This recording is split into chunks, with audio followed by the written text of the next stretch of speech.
I'll start actually. Let's change it. I always like my studio to be somewhere in between order and chaos, and that's sort of what I work with in general with how I organise my space. I like to add new elements. I like to have mix things up a bit in terms of where I place my paintings, so that I know something to do with sketching. And I like to think of it as a sort of lab. Actually, it's very much it's like a science lab for me. My art space, in a nutshell. I used to like my studio to be in total chaos because I was inspired, like a lot of people, by Francis Bacon.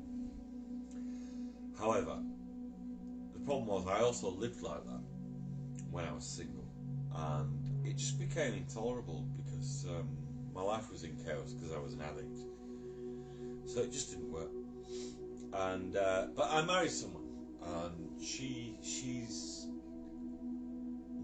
I couldn't have lived with her if she was totally organised and totally insistent that everything be clean all the time.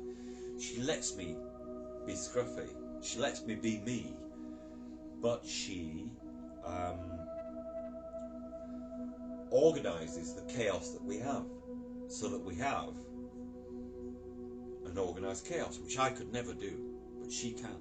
And so I think maybe my wife is the missing part of my personality, i.e. a complete human being, and I'm probably more the adjunct. She's the main person and I'm just the adjunct tacked onto her. I just thought I really like, if I've got a developed studio, I like having photographs around of people I care about and who care about me. It's sentimental in some respects, but it's almost like if you're in an office, you just have photos of people you care about and, who mean a lot to you. It could be friends, lovers, parents, grandparents, family, it could be anything. It's just people who, are just like the deep soul connection that, never really dies off it. Even if they die physically, it never goes away. I like my studio to be tidy now, because I will make a mess of it within 15 minutes. It'll be chaos. So it has to be tidy to start off with, or I'll never be able to find anything. So I have no choice in the matter. Once I get going, I always play music when I'm drawing or painting, and it's always ambient or Steve Reich. It's got to be repetitive. I don't want surprises. I want music that builds up an atmosphere that has the effect on me. It makes me. It builds me up, and I want to stand up and start moving about physically, because for me, art has to be a physical thing now. Painting, at least, and drawing. Physical painting and drawing. If I'm drawing on the iPad, that's different. It's cerebral. It's completely different. Or if I'm brainstorming ideas for images, ideas for pictures, that's different. Then I'm sitting and making notes. I'm laying on the sofa. But when I make art, I need to be stood up, and I like to put music on because I like to start getting a rhythm going. I like to work on 3 images at the same time. And then, if I'm working on 3 images at the same time, I don't need to worry too much about how one image will turn out. If I only work on 1 image at the same time, I begin to get precious about it if I'm physically drawing or painting, because I might overwork it, I might make a mistake, and that bothers me.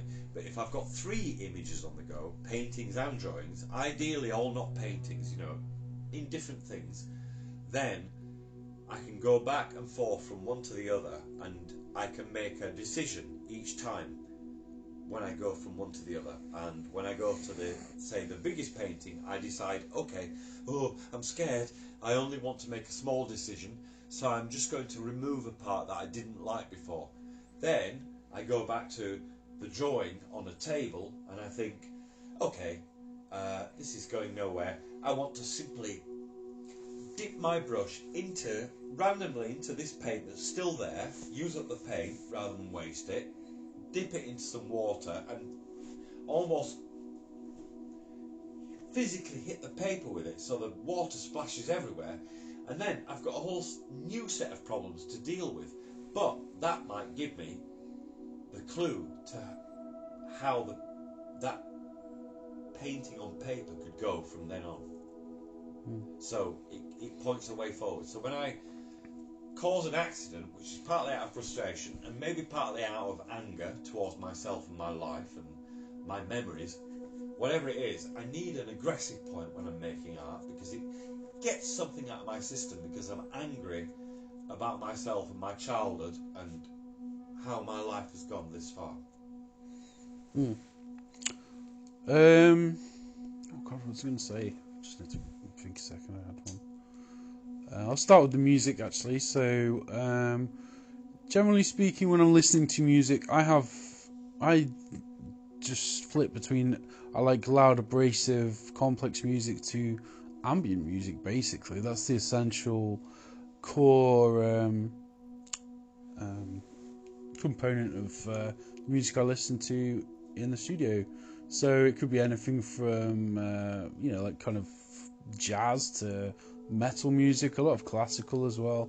One album I used to listen to a lot actually was the Fountain soundtrack by Clint Mansell, a great composer who just done a lot of films, and there's something very timeless and almost, well, it's a tragic soundtrack, but I like listening to sort of these big ponderous classical epics like like stuff like obviously Clint Mansell, but maybe something like Max Richter, contemporary I suppose, but also the greats like Mozart's Requiem, or I've been listening to a lot of Shostakovich recently, but that's that for the classical stuff. The music, how it relates to my artwork, it helps me unlock. I've struggled with my emotions a lot because outwardly my sort of persona is intellectual and analytical essentially. You'll notice from the way I'm actually talking, it's approaching everything from it's logic first and then breaking the elements down, which is unusual in a respect, but it's what it is. But when I listen to music, it helps me take that analysis and give it some emotional resonance, and it helps me unlock those valves of emotion in my heart and my brain and just connect the two together. So in a metaphorical sense, it connects my brain with my heart and every other organ and part of my body, really, without wanting to get too pseudo-spiritual about it. And that's the power that music has. It just helps me get into under the skin of what's going on in myself, but also the wider planet and world, society. I can work in silence, and maybe I might build up a better concentration and focus that way. I don't think I've ever tried to work that way since I was a child, but I've always chosen to work with music, and it's always helped me and always inspired me. In a way, maybe I should have done music in my life, because my grandfather was a musician, and I imagine his ancestors were, because I had an urge to do it, and I had an really emotional reaction to music as a child, and I still do. And I did do music for a long time when I was younger, which is when you should do it when you're young, I think. But it was all about emotion, and I realised that it wasn't really about expression. I started doing art when I was 4, maybe by accident, but the next door neighbour but one, he was my best friend. He was called Mark Bowles, and his mum was an amateur artist, and he drew cartoons all the time, and I was envious of him, so I started copying his cartoons, copying their style. My mother once judged a drawing competition between me and this boy, and she judged him to be the winner, and I got so angry I hit my mother's head with my biro. And the strange thing is that I carried on drawing, and that boy stopped drawing, and he ended up doing a degree in literature. He lives in West London, I live in East London. We've never kept in touch since we were children. We got in touch briefly on Facebook, but I kept on drawing. I went to art college, and now art, I think art is my right choice over music, which is what I was maybe genetically destined to do. Just thinking as you're going on to some childhood stuff, like I had thought of I was always a very emotionally turbulent child, actually, to be honest. Even though that's why I have a hard time with managing emotions, because they're very turbulent. So I would just have these explosions of emotion, basically. I remember in school I had some sort of, I used to be quite geeky, so I had some sort of space book, and I remember this very vividly. It was when I was in primary school. I had some sort of space book, and I had like a 3D globe, and it was like my pride and joy. And I remember one of my mates, who was actually like, it was weird for us to be friends. He was sort of like, almost like a class clown, sort of. I was quite like a shy, sort of like geeky kid, but I was friends with this guy who's like a class clown in my primary school. I came from a different neighbourhood, like sort of more working class basically. I was like middle class, and he was a working class kid. But I remember he accidentally broke my globe once, and I got so upset. And I mean, it's rather pathetic, really, even recalling this. But I was really emotionally like crying and shit, and I was like really upset because I had this, I'm like a typical engineering mindset of like, I'm very fixated on objects and how they work mechanically, really, and that goes into my art practice too, because whatever I'm looking at or examining, whether it be humans' bodies, human soul, cityscapes, landscape, anything, it's always about breaking down the mechanics of what makes that function, energy-wise, and in terms of the actual breakdown of the actual forms, like, really. And I know it's sort of a tangent I've gone off there, but in terms of like my actual studio space, again, like going back to it being a lab, that's essentially, I like recombining things and changing things constantly, because then I'm just seeing different angles, and I sort of see art as a fractal, right? So the Mandelbrot, it's chaotic as order emerges out of just infinity. It just goes on and on and on. There's an infinite pattern that can emerge, and that is, like, again, it's just simplification, but it's almost Zen-like. But it's basically, just order and chaos, and the interplay between those two things is how I order my studio in one nutshell.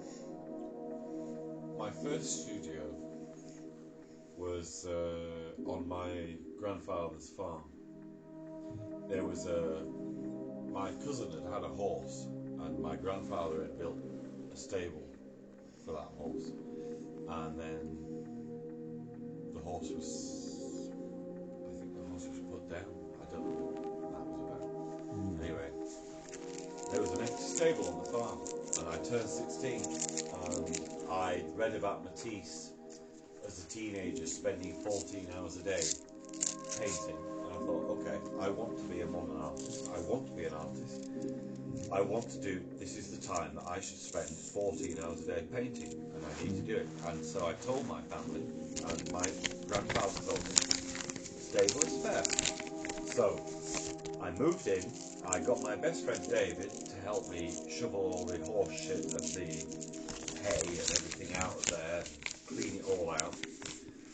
Then, for my grandfather, who was a painter and decorator, he gave me all the paints that he wasn't using anymore, all the tubs of paints, and the disused brushes and the terps and everything that I needed. And from him and the rest of the family, everybody gave me all their disused sheets of hardboard. There were lots of disused sheets of hardboard knocking about at that time.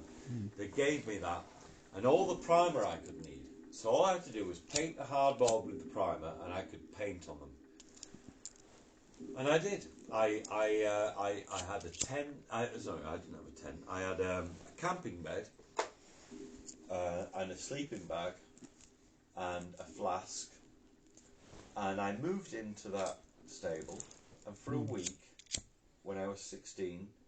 I slept every night there, and all I did every day was paint there on hardboard and go in for meals to the farmhouse and go back there. And I lived there for a week, and I did my Matisse 14 hours a day, for 1 week. And I even persuaded a girl who fancied me at school to come up and pose, potentially naked for me. But I think I backed out because the rest of my auntie and uncle could see if she came to the stable, and all those little things that you think about. And I might have. No, I was single. I mean, I was mostly single around that time. So. And that's how it ended. Yeah, back to you. So when I first started painting, really, like properly painting, I suppose, I would have been, I guess, 18 or so. I just had a pretty difficult time. Like I was hospitalised at 17 just due to my bipolar disorder, which wasn't a pleasant experience. Part of the thing that part of the activity that helped me to get over that, or learn how to manage with it, was to draw and paint. I started with drawings, like sort of like I was into Kandinsky and early abstract artists at first. I always admired that art anyway when I'd seen reproductions of it. And so a lot of it was like shapes, basically. I just started with abstract painting and shapes.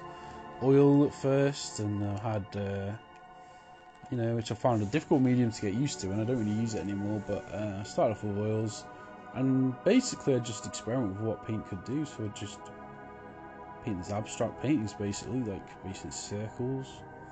I read some books on Cézanne from the library about Picasso, Cézanne and the history of modern art.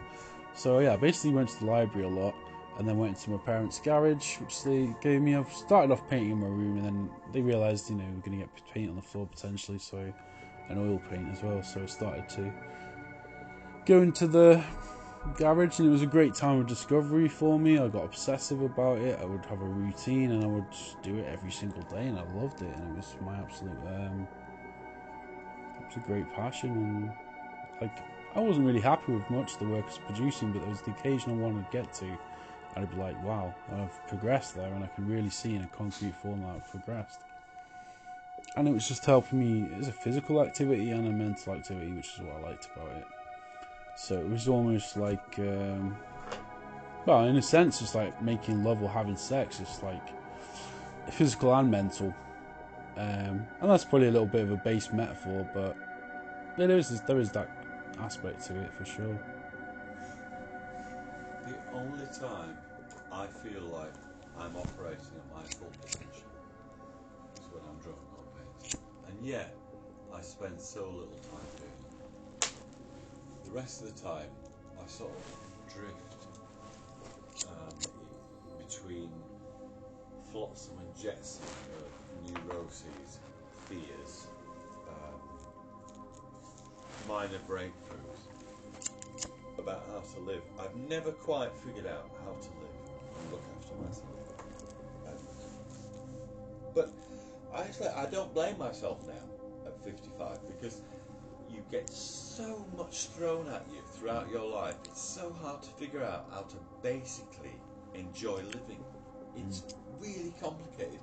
How to just pay your rent and the bloody bills. How to even get past that stage successfully.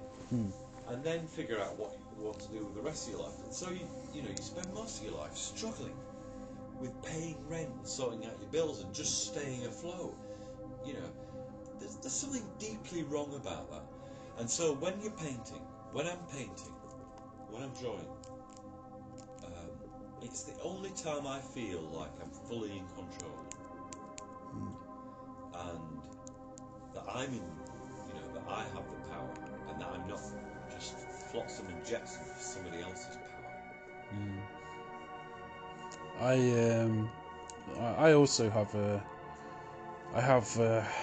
awareness of despair and what that feels like in depression as well, and how it's like being in a living tomb, and it's a very difficult state to be in, and life, it's like life gets on top of people all the time. And art for me was always a way out of that tomb. It was always the light at the end of the tunnel, if you want to put it in those terms. Art has always been a source of actual life. It's like a holy grail for me in a sense, which is a spiritual metaphor, but it's definitely there. It's, I drink from the cup of art, and the difficulties that I have with negotiating society, really, because it's this society's rules that create these complexes. And it's partially also, I'm an overthinker. I'm very neurotic. I'm actually done the Big 5 personality test, and my neuroticism is quite high. But my openness and my neuroticism is quite high, so it's a gift and a curse, really, in a lot of ways. But yeah, more recently I've tried to integrate psychological methods into my artwork. It doesn't mean that it's explicit in the artwork, it's just that a self-work obviously subconsciously influences the outer work. So that's a process I'm very invested in. I've been doing therapy for 2 years, which has helped me immensely. I have a brilliant therapist in America who has personal experience in a family of a bipolar member of the family. So I think that's... I mean, people say that art as a form of therapy is somehow cheap, or, it's sort of like, oh, it's outside of art or whatever. And I think that's bollocks, really, honestly. I think if anyone actually seriously thinks that, they don't know anything about art history, like, at all, to be honest. I mean, it doesn't only have to be therapy, of course, that's not what I'm saying, but I think anyone that denies that there is, all has to be... I'm breaking the code of interrupting, but double fake. The art brute thing. Yeah. That outsider art. I love that because it is diametrically opposed to everything else in art. Yeah. It literally is art as therapy that then became a movement. Yeah. Because it was arguably more full of vitality than actual art by so-called professional artists. And further to that, I don't think that I don't think it's bad or a good thing to go to an academic institution or to teach yourself completely. I think both of these things are valid. It's like there's a similar argument in the computer science world I live in, where people are always banging on about, is it better to be self-taught or is it better to go to university? It's like, if you have talent and you have drive, you'll make it anywhere you want to go anyway. It doesn't really matter. It's not that relevant, really, too much. I mean, I've learned... Most of what I've learned about art history and painting has been from getting a lot of books out of the library and talking to a lot of artists, basically.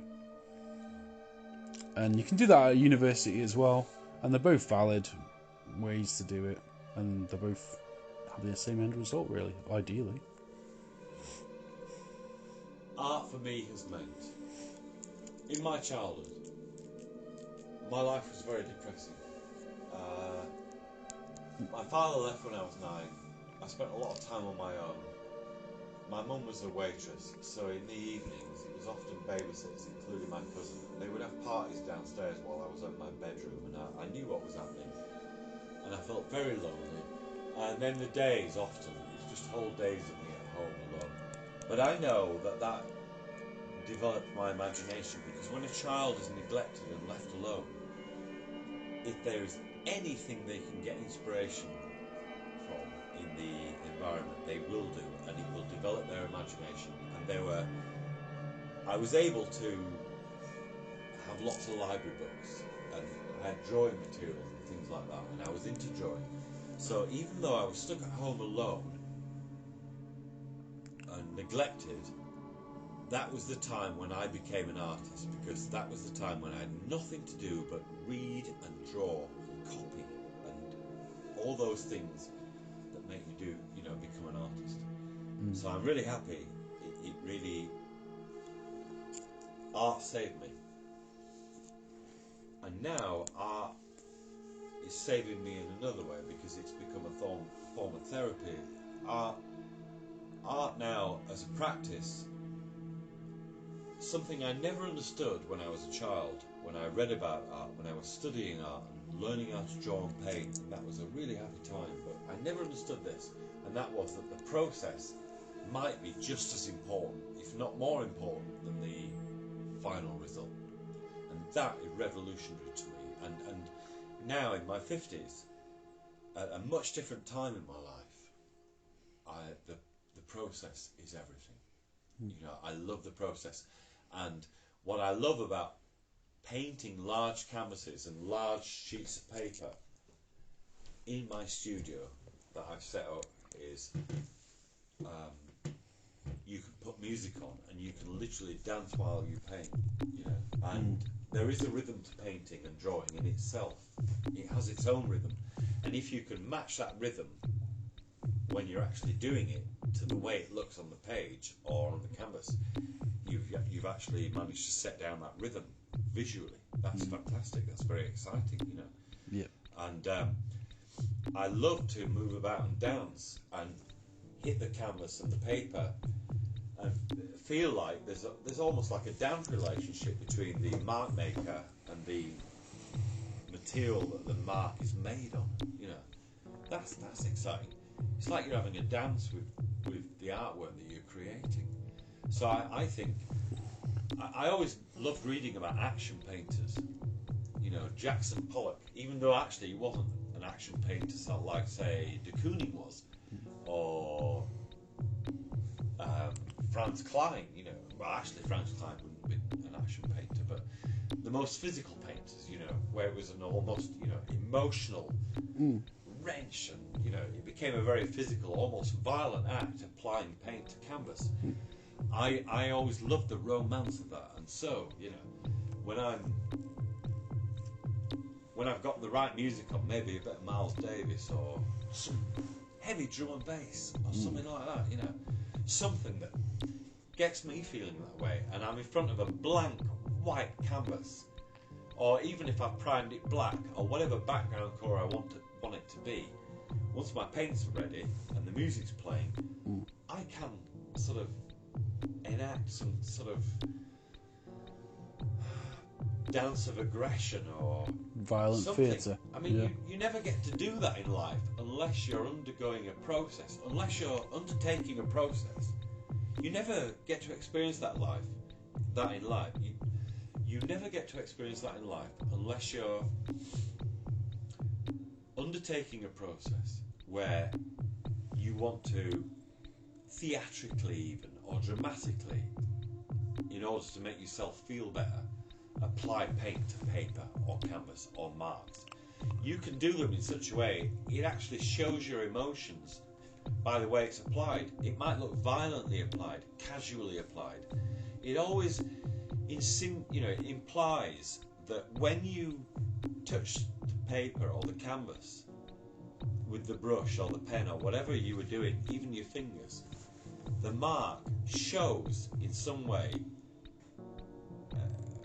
how you felt when you did it.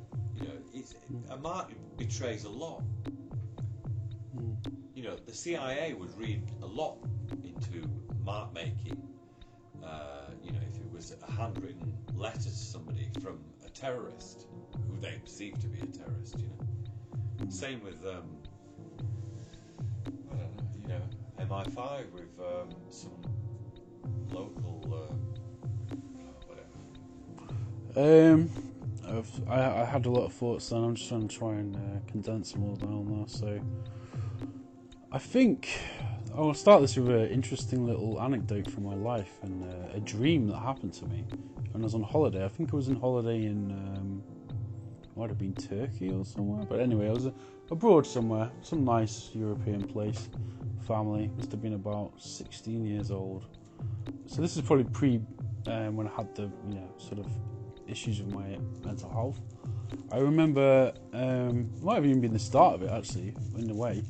I remember I had this very intense dream of, like a visionary dream really, like something like, just very intense, almost lucid dream where I was in bed, I was sleeping and resting, and then this woman or feminine presence came to me, and there was all sorts of scenes that was like revolutionary, but it was also visionary at the same time.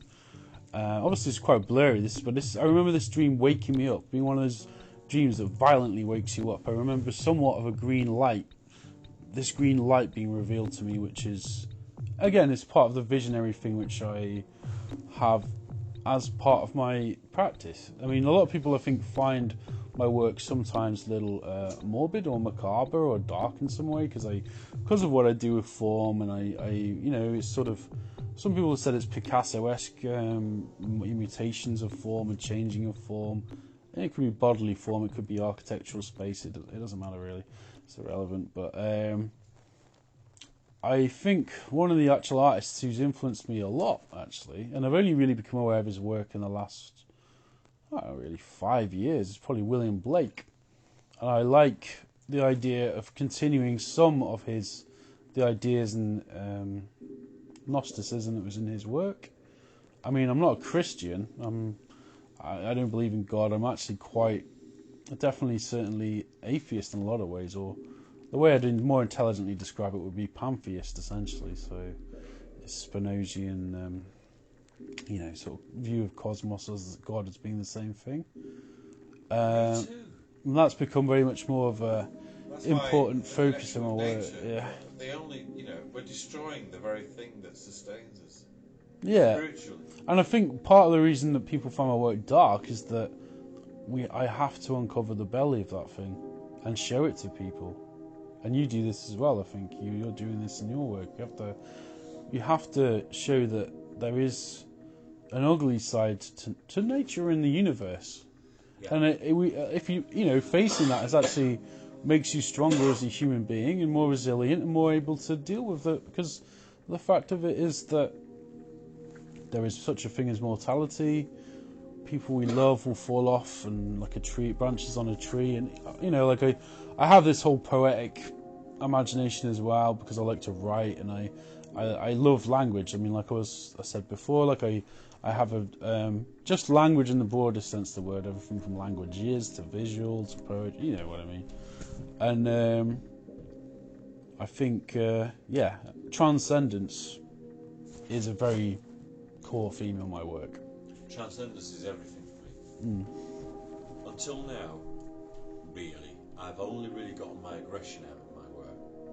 I can't help it, you have to go through that sort of purge before you can get to the transcendent stuff. Yeah. And I'm on the verge of the transcendent stuff, but that's really going to be hard. And I can't do it while I'm still indulging in whatever substances. I sort of realise I'll have to really be looking at myself. Yeah. I'll head off in a minute. We should stop it there. I think it's a good place to start. I'll head off now because it's 5.